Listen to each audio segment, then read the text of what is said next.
Hi guys, I'm back to give you guys an update what I did. Everything works except the very third row heater. When I move that knob to heat, it still blows cold air.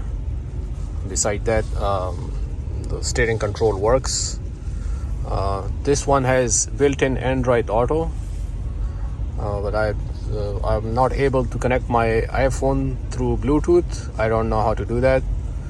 Maybe I'm doing something wrong, or maybe that option is not available. Beside that, these air duct trim pieces don't fit very well. It's kind of sticking out. It's a very loose fit,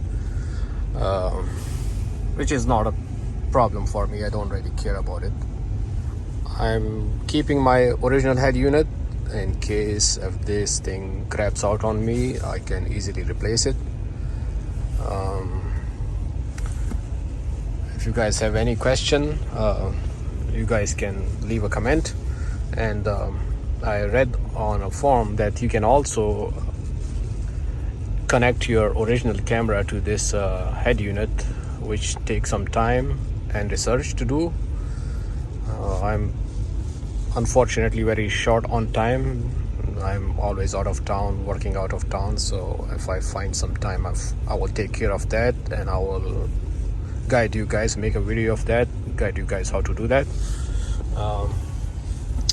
Other than that, everything is working fine. All right guys, bye, see you later, take care.